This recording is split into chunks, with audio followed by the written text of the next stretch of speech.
Bom dia, pessoal, tudo bem com vocês?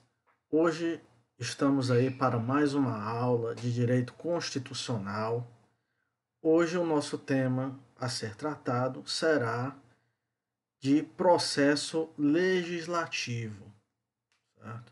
Hoje nós vamos ver como é que funciona essa questão da elaboração das normas, né?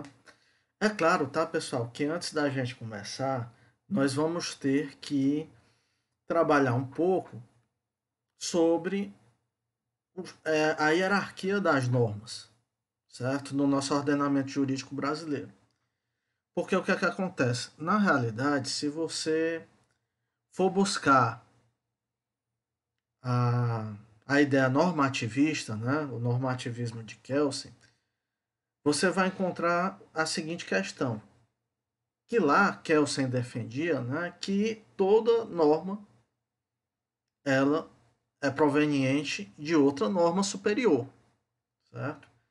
Então, na realidade, quando a gente fala em ordenamento jurídico, o nosso ordenamento jurídico propriamente dito, a gente pode ver que a Constituição Federal, que é a norma que está num patamar superior no nosso ordenamento jurídico, ela regulamenta o processo legislativo. É a partir da Constituição Federal que você encontra a regulamentação para que o poder competente ele possa elaborar outras normas, certo? Então, essa ideia, né, ela é uma ideia encontrada lá na Teoria Pura do Direito, né, do Hans Kelsen, né, em que ele defendia, né, que toda norma, que ele defende que toda norma ela é produto de uma norma superior, certo? É claro que Kelsen, quando desenvolveu o que ele chama de teoria pura do direito, né, visto no livro dele de teoria pura do direito, ele viu o direito como um sistema fechado, né, que não tinha abertura para a sociedade. Então ele resolveu o problema da primeira norma, né, que haveria uma norma hipotética fundamental, que daria base à primeira norma jurídica propriamente dita, né? E a partir dessa primeira norma jurídica seriam feitas outras normas, certo? Mas esquecendo um pouco o Kelsen, vendo o nosso sistema constitucional, é preciso que a gente trabalhe da seguinte forma, certo? Primeiro, primeira premissa a ser firmada. É a Constituição Federal que regulamenta o processo de produção de normas. Ponto. Ok? Então, quando eu falo na Constituição Federal, indo aqui para essa pirâmide, que obviamente é uma inspiração lá da pirâmide de Kelsen, né? Eu posso dizer que na parte de cima aqui da pirâmide, eu vou encontrar aquelas normas que são superiores no ordenamento jurídico. Que aí eu vou colocar a Constituição Federal, tá? Constituição Federal, as emendas constitucionais, e aí um ponto importante aqui, que os tratados internacionais que versem sobre direitos humanos, que foram aprovados na forma do artigo 5º, parágrafo 3º da Constituição Federal, também têm um patamar de norma constitucional.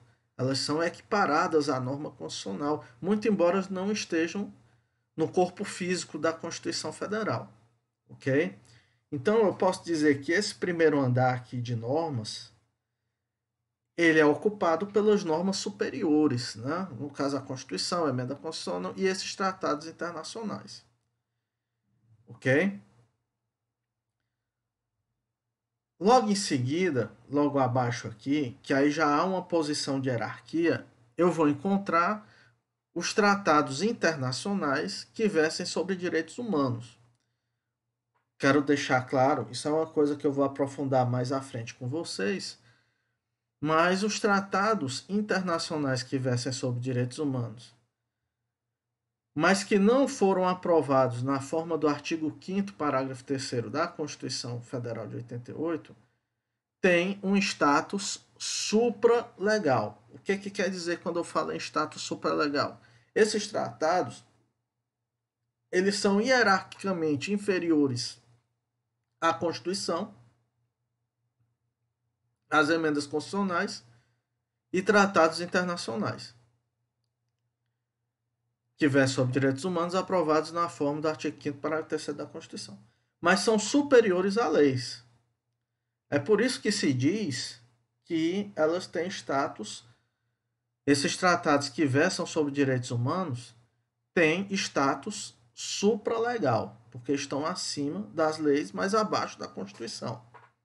Ok? O exemplo mais importante, né, é o Pacto San José da Costa Rica, que nós vamos falar um pouco mais sobre ele mais à frente. Ok? Mas seguindo adiante aqui na hierarquia das normas no nosso ordenamento jurídico brasileiro, né, você vai encontrar aqui logo abaixo os chamados atos normativos primários, certo? Os atos normativos primários, né, que estão relacionados no artigo 59 da Constituição Federal. Artigo 59. Certo? Que são as leis complementares, lei ordinária, lei delegada, medida provisória e outros. Ok? Então, esses são chamados atos normativos primários. Por que primários? Porque eles estão logo abaixo da Constituição.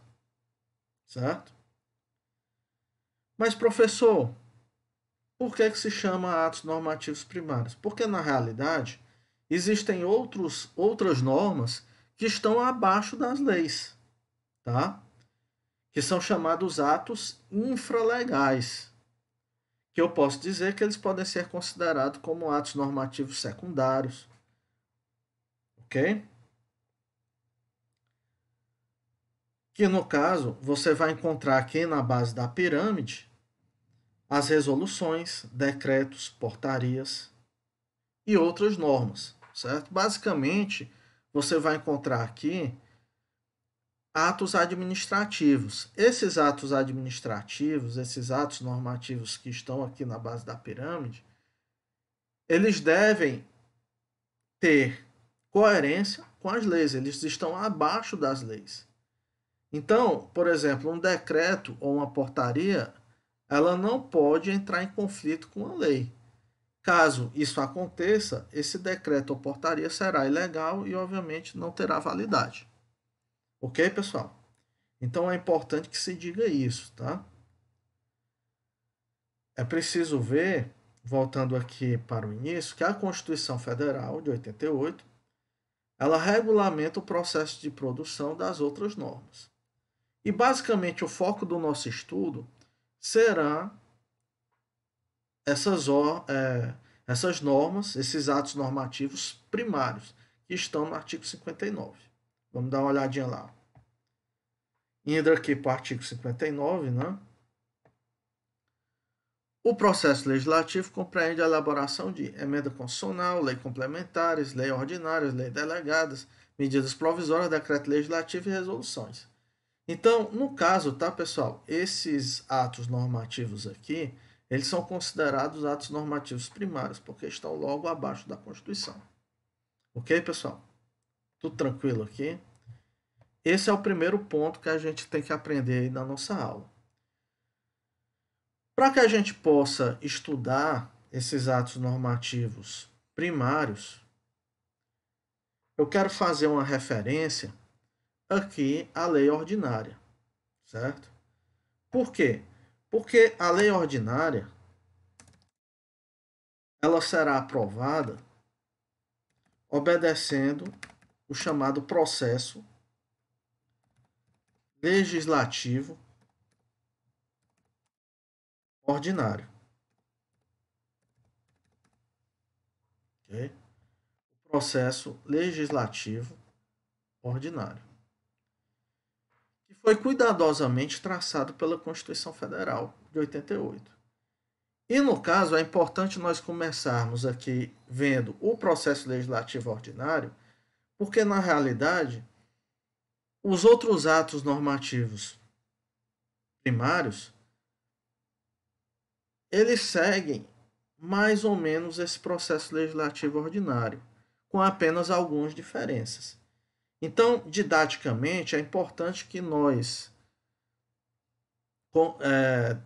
devemos começar pela lei ordinárias, estudando o processo legislativo ordinário, e posteriormente a gente possa ver os outros atos normativos dentro dessa perspectiva aqui, mas com algumas peculiaridades. Por exemplo, a lei complementar, o processo legislativo da lei complementar, ele é quase todo igual ao processo legislativo ordinário, com algumas pequenas diferenças. Emenda à Constituição também, medida provisória também, certo? Então, assim, o nosso carro-chefe para compreender essa matéria é estudar o processo legislativo ordinário. Ok, pessoal? Como é que funciona esse processo legislativo ordinário? Como é que funciona? Ele funciona da seguinte forma. Primeiramente, certo? Primeiramente, haverá uma iniciativa, certo? Haverá uma iniciativa. Como assim, professor? Na realidade, o processo legislativo ordinário, ele vai começar a partir de alguma autoridade que tenha dado o pontapé inicial, que no caso aqui é a iniciativa, certo? Por exemplo, o presidente da República, ele tem competência para deflagrar o processo legislativo. Ele tem competência para iniciar o processo legislativo. Basicamente é o quê? É de dar entrada em um projeto de lei ordinária, certo? Isso é uma coisa que nós vamos ver daqui a pouco. Isso é a iniciativa. Os tribunais, eles também têm iniciativa para deflagrar o processo legislativo em matérias que são da sua competência. Então, isso é a iniciativa. Na realidade, aí é o marco inicial para se dar entrada em um projeto de lei ordinária. Okay? Uma vez que é dado a iniciativa,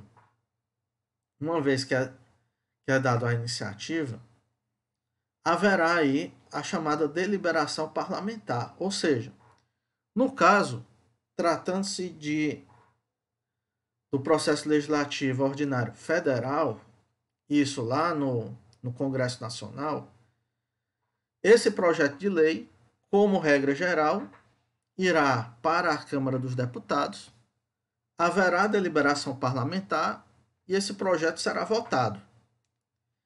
E quando esse projeto, se ele for aprovado, ele irá para a Casa Revisora. Se não for aprovado, obviamente ele é arquivado. Mas se ele for aprovado, esse projeto de lei vai para a Casa Revisora, no caso o Senado Federal, que também vai deliberar e vai votar sobre o projeto de lei. Ok? E uma vez aprovado nas duas casas do Congresso Nacional, esse projeto de lei passará para o chefe do executivo, né, o presidente da República, né, no caso a nível federal, em que poderá haver a sanção, ou seja, que no sentido o presidente da República ele concorda com o conteúdo da lei, como também ele poderá haver o veto presidencial, que no caso o presidente da República ele não concorda com a lei ou com algum artigo da lei, então o presidente da República ele pode vetar.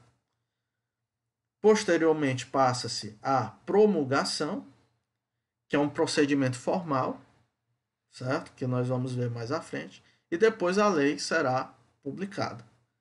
Basicamente, esse é o processo legislativo ordinário, certo? E é claro que nós vamos estudar aqui cada etapa desse processo legislativo. Obviamente, né, pessoal, começando pela iniciativa, né? Basicamente, quem é que pode deflagrar o projeto de lei?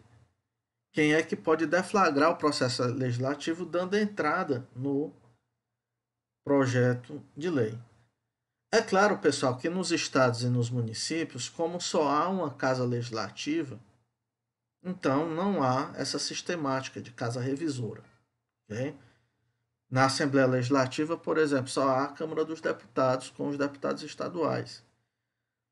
No município só há a Câmara de Vereadores, né? Então não há uma casa revisora nos estados e nos municípios.